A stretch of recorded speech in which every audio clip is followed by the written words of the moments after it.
Shalom, shalom.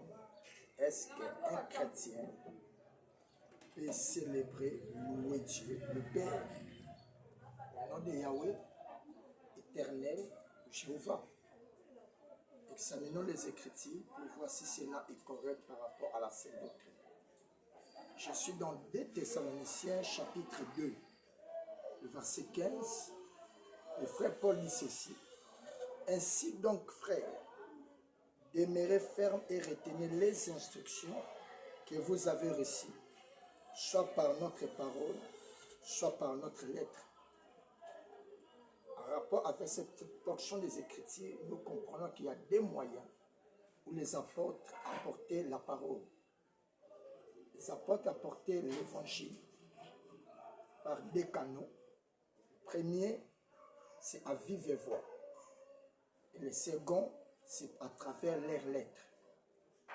Or, au jour d'aujourd'hui, nous n'avons pas de paroles, c'est-à-dire les apôtres ne sont plus en vie.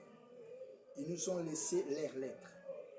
C'est-à-dire pour nous, l'Église aujourd'hui, si nous devons obéir à ce que le Christ Jésus a légué à ses apôtres, c'est à travers les épîtres, c'est à travers les lettres apostoliques, c'est à travers les écritures apostoliques. Maintenant, la question est de savoir, est-ce que les apôtres nous ont enseigné? Est-ce que les apôtres nous ont laissé une lettre? Est-ce qu'il y a des écrits apostoliques qui nous disent à nous chrétiens de louer Dieu au nom de Yahweh, de louer Dieu au nom de l'Éternel, de louer Dieu au nom de Jéhovah? Lisons Hébreux chapitre 13, le verset 16. Hébreux chapitre 13, le verset 15.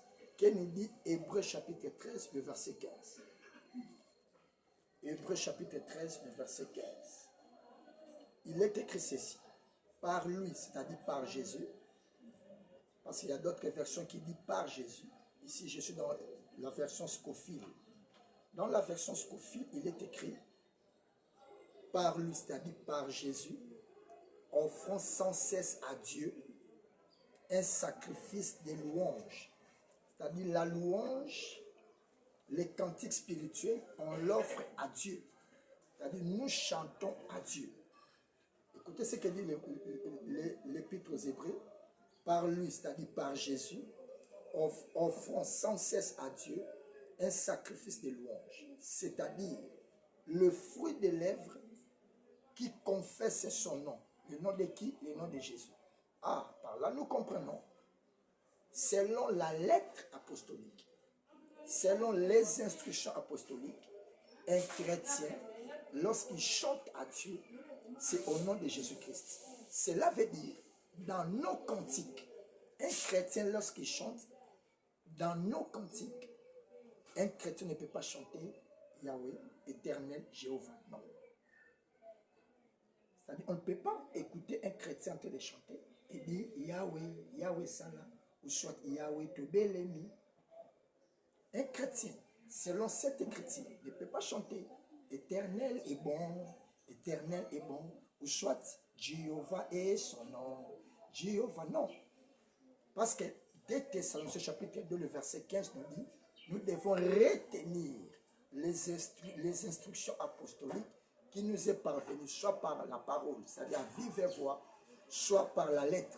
Or, aujourd'hui, les lettres apostoliques, soit la lettre apostolique que nous avons à notre disposition, à notre possession, selon Hébreux chapitre 13, le verset 15, les noms que nous devons confesser dans nos cantiques, les noms que les chrétiens doivent confesser dans leurs cantiques, ce n'est ni Yahweh, ni Jéhovah, ni Éternel, mais les noms que les chrétiens doivent confesser dans leurs cantiques, dans leurs louanges, c'est Jésus-Christ.